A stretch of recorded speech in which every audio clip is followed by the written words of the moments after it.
Eu sou o Martim, do grupo DDC, Doenças Degenerativas do Cérebro. Eu vou pedir que tu te apresentes. Eu sou a Teresa Cunha, mãe do Martim Cunha. O título desta entrevista vai ser Cancro Cerebral. E a primeira pergunta que eu vou fazer para a nossa entrevistada é como é que vocês suspeitaram da doença, que eu sei que afetou a sua mãe no passado. A doença foi detectada após um desmaio na rua e uma ida ao hospital, e depois, após os primeiros exames, suspeitou-se de uma infecção no cérebro e depois, mais tarde, então, com outros sintomas, com mais uma batalhão de exames, veio-se a confirmar então que era um tumor no cérebro e não uma infecção. E o que é que vocês fizeram perante esse diagnóstico? Então foi medicada, foi aconselhado a ter atenção. Sim, mas aos qual foi a vossa sintomas. reação inicialmente ao receber Inicialmente foi pensar que poderia ser tratável, porque não tínhamos ainda bem a noção aonde é que estava e que se calhar podia ser feita uma cirurgia para tirar, para remover o tumor e que ia ficar tudo bem. Entretanto, ela foi medicada, a minha mãe foi medicada, foi continuada a ser seguida na neurologia do Garcia da Horta, até que, após um quadro clínico ter piorado e ter tido mais convulsões, quando foi internada novamente, após ter feito um exame que se chama PET, que é um exame mais pormenorizado ao cérebro, feito com um líquido radioativo. E depois, quando veio o resultado desse exame, ela já estava internada por causa de um episódio de convulsão que tinha tido, e foi quando foi confirmada então aonde estava o tumor e que era maligno e que não haveria nada a fazer. Como é que vocês contaram para ela? E quando é que contaram? Foi a médica que contou. A reação dela na altura foi pensar que também iria conseguir recuperar. Segundo a médica, ela disse à médica: eu vou conseguir superar mais esta etapa.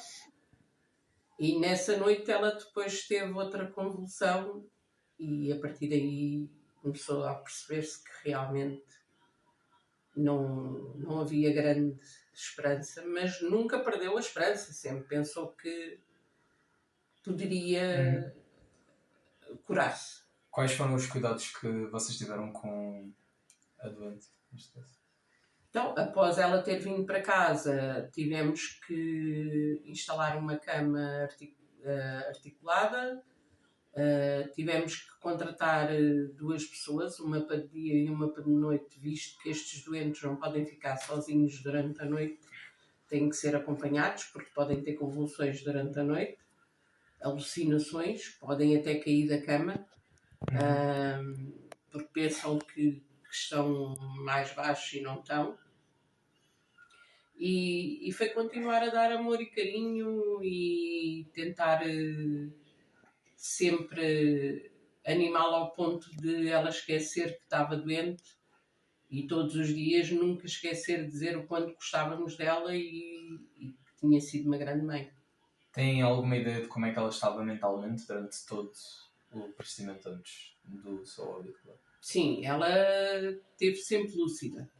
Até ao fim, sempre lúcida, sempre reconheceu toda a gente, sempre fez um discurso normal.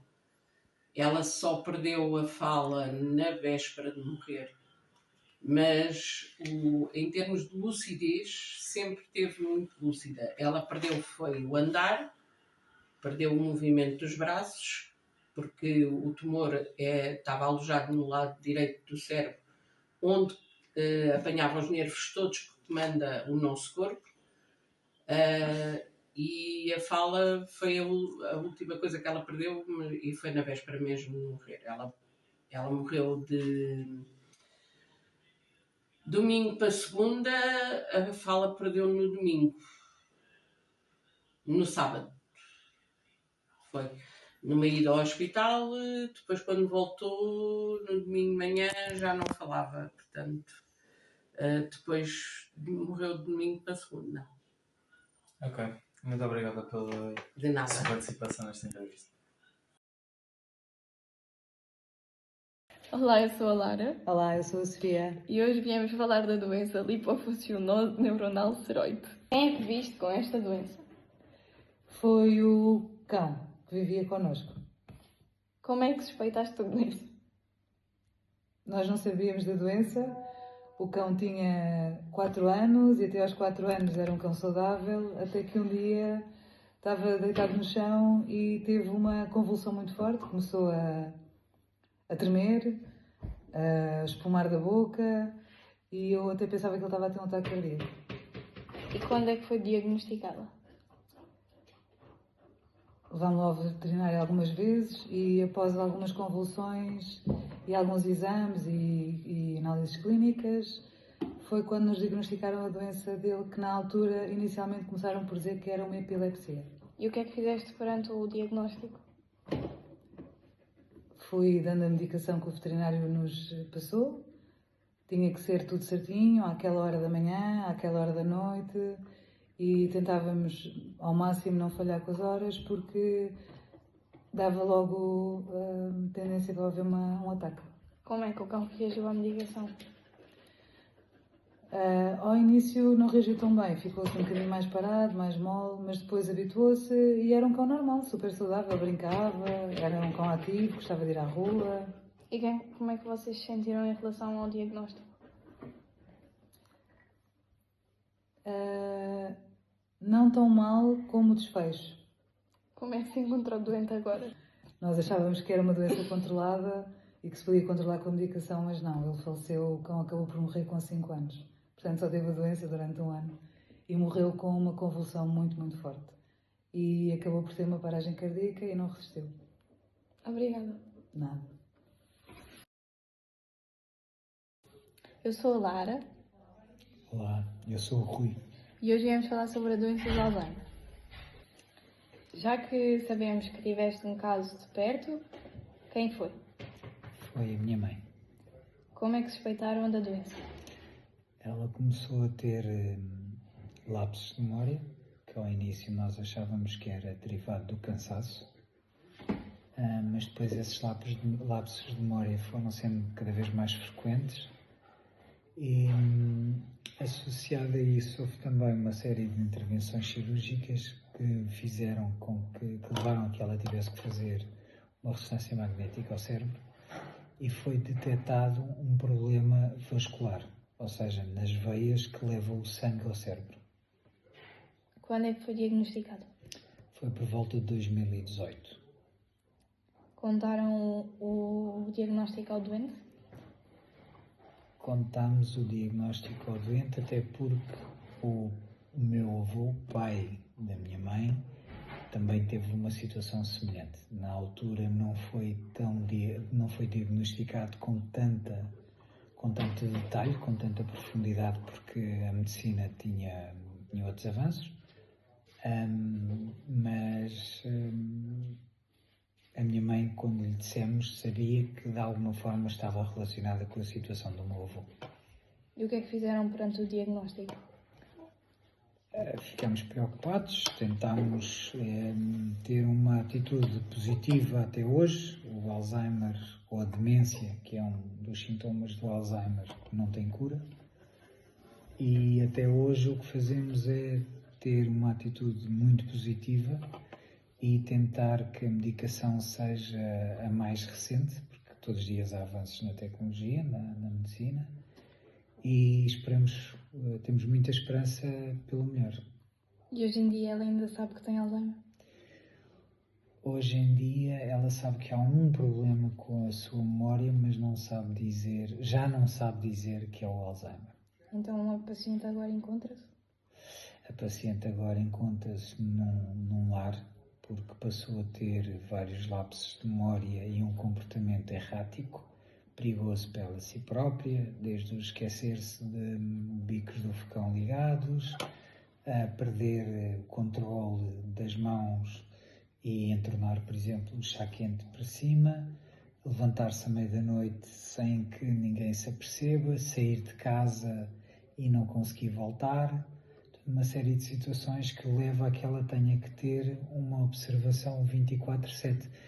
E o cuidador, que é o meu pai, não tem capacidade para fazer isso 24/7. Portanto, infelizmente, tivemos que pôr a minha mãe no lar, onde é observada 24/7, onde tem apoio médico quando é necessário, onde a sua atenção, por exemplo, é medida 2 vezes por dia, onde a medicação é administrada e os efeitos são seguidos. Portanto, é o que temos atualmente. Obrigada. Nada. Olá, eu sou a Lara Olá, eu sou a Sofia. e hoje vamos falar sobre a doença de Parkinson. Que caso assististe de perto? O meu pai, o teu avô, sofria de Parkinson. Como é que foi diagnosticado? Começou por ser diagnosticado, ele ainda não tinha 60 anos, porque começou a ter tremores na língua. Como é que se sentiram em relação ao diagnóstico? Depois dos tremores da língua fomos ao médico, começou a ter outros tremores também na mão e fizeram uma ressonância magnética ao cérebro e foi confirmado que ele tinha Parkinson. Ficámos um bocado assustados todos, porque é uma doença que não tem cura, a prevenção é pouca, está sempre a evoluir e foi o que aconteceu. A doença foi evoluindo, ele começou a tremer noutras partes do corpo e foi assim. Contaram ao doente o seu diagnóstico? Sim, Como é que ele reagiu? ficou triste. Eu acho que ele já sabia, porque a minha avó também tinha Parkinson. E, portanto, quando o meu pai começou com os tremores, ele percebeu logo que era Parkinson também. Portanto, o médico dizer-lhe que era Parkinson, para ele já era quase sabido. Ficou triste. Tendo em conta que era o teu pai, vocês, tu enquanto filha e as tuas irmãs, o que é que podem fazer? Como é que vão despistar a possibilidade de terem Parkinson? A possibilidade é através do neurologista. Existem umas análises específicas que podem ser feitas. Já foi colocada essa questão a mim, em particular, mas eu prefiro não saber, porque a prevenção desta doença não passa por saber que a temos, ou melhor, não interessa se eu vou saber que a tenho ou não, passa sempre por mim. Tenho que fazer muito exercício, tenho que ler, tenho que ter uma vida saudável, e a melhor forma de a prevenir é esta. Obrigada. Nada. Como é